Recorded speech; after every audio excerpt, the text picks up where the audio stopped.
Girls, it's me, Daya Juliana Reng, ang nagsasabi kung wala ka namang duwat, meron ka namang Dayan. And ayan si Lolo. Lolo sweet me at kakatapos nilang magpakain sa mga kanyang mga anak. Kanyang mga manok pala.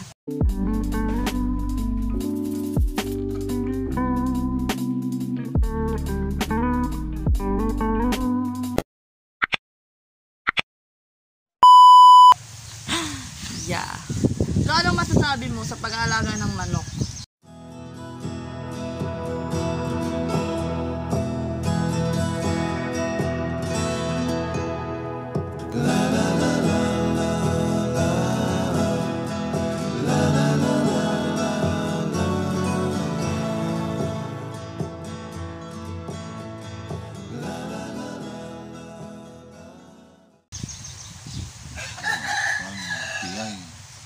Walang binta sa manok. Lo, magkano ba yung manok mo para malay mo may bumili? 180 isang kilo. Pag isang manok lo? 180 pa rin. 180 lang. Barato na yun. Barato na ba yun? Barato na. Oo. Ano, bili kayo manok, tapos may 1 kiss pa kayo galing kay Lolo. Joke lang. Yan. Ganyan ang buhay ni Lolo. Kasi nga, di ba nung nakita nyo naman dun sa pamamangka namin, hirap na din siya, ayaw niya na din yung maghila-hila. Tapos yung sa bukid naman, pagod na din siya lumakad kasi medyo malayo. Kaya ngayon, yung ginagawa niya is pag mamanok, pag-aalaga ng mga anak, bago mga anak. And yeah.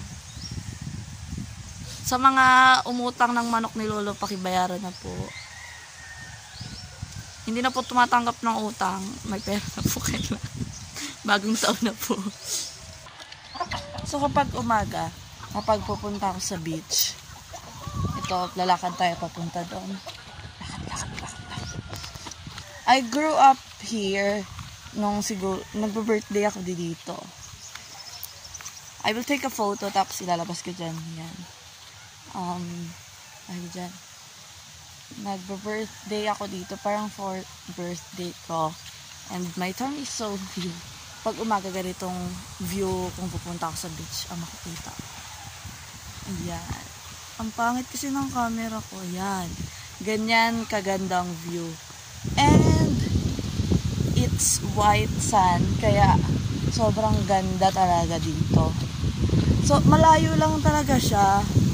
Pero the beach and everything is so pretty, like you. So pretty. Oo.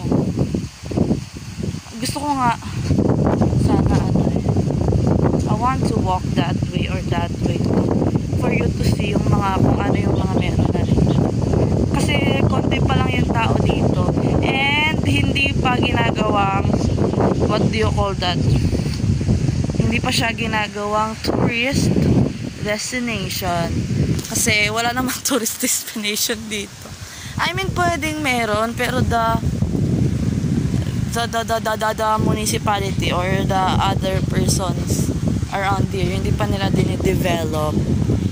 And look at that white sand. Dito ko yan. Na-stroke siya. Inom pa more. Tapos ang lupa ni Lolo is wait. Hindi niya din inisip noon na gagawin magiging ganito to, na gagawin naming beach. Kasi nga si Lolo is marami siyang bangka.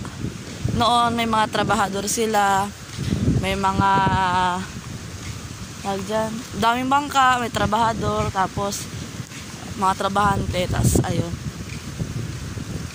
Ang lupa ni Lolo is from here. I just woke up, kakatasa namin mag-worship. Is from here. Dito, ayan. Yan dyan sa niyog na yan. Yan dyan yung lupa ni Lolo. And sige, lalakarin mo lang. 1, 2, 3. Madami siyang trabahante noon. Kasi nga, tapos bumili siya ng bay, by the bay, para lalagyan ng bangka. Kasi mama, 20 o 30 bangka no. Tapos pinang-uutang. Ganun ka kasi pinang-uutang na, tapos di na nabayaran. Share ko lang. Ang ganda talaga. Fan talaga ako ng clouds. Look, oh. Oh, ang ganda. Oh, super pretty. Yes. And yeah, ito lupa pa to ni Lolo. Basta pag hindi pa ako minto at medyo magalaw pa yung camera, lupa pa yan ni Lolo. Tapos syempre apat yung anak niya, papagpaparty apat sa apat. Pero sana hindi na ipagpaparte para magawang resort sa someday. And alam ko one day, hindi lang puro Pilipino yung pupunta dito. May mga foreigner din. Kaya, ayun. Tan, tan, tan, tan, tan, tan. Hanggang dito. Hanggang dito yung lupa niya. Ayan dyan sa coconut na yan. Yan. Ganun kahaba siya. Pero yung length, hindi ko siya gusto. Yung width, ayan ba yung length, width? Ano ba yun? Hindi ko alam. And super calm ngayon ang dagat. Like, yeah. I'm a beach lover pa naman. Kasi hindi naman ako sa pinanganak sa beach.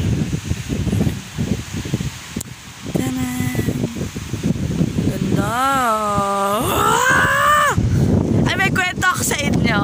Noon, may bahay kami dyan banda. Kasi wala pa yung lupa yung nandoon. May bahay kami dyan. Tapos sila inay, kasi baby pa ako, tulog ako, tapos nilagay ako sa duyan. Uso yung duyan na malong, di ba? Uso yun. Tapos, uso yung duyan na malong. Tapos, ano ba pagkatapos? Nilagay lang ako sa duyan kasi nga nasa duyan lang ako. Kasi nga tulog, tapos syempre hindi maliligo. Tapos si inay, si itay, tapos si ate, naligo sila sa dagat. Then yung bahay nun, hindi pa tapos yung yung kawayan. Parang yung mga kahoy-kahoy pa lang. Siya yung lalagay yung kawayan ng ganon. Yun pa lang yung meron doon sa bahay na yon.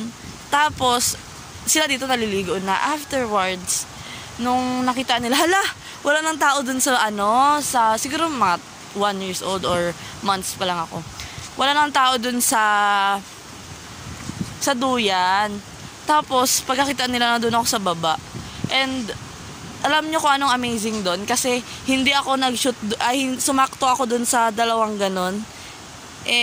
Paano kung nahulog ako ng paganon, tapos, wala na si Gian, patay na si Gian. Laki na yung bags ko. And God is super amazing talaga in our lives kasi binibigyan talaga tayo ng second chances sa life. And I am just so happy, like super happy na nakakarating ako dito na Lolo own something na hindi lang for the meantime, it's for lifetime kasi. And yes, I love them so much even though na grabe ko kawalang kwenta nga po. Hala, grabe yung eyebags ko. Yeah. Ang sakit ng ngipin ko. Mag-dental check-up na naman ako sa 10. Sama kayo? Papalitan na yan.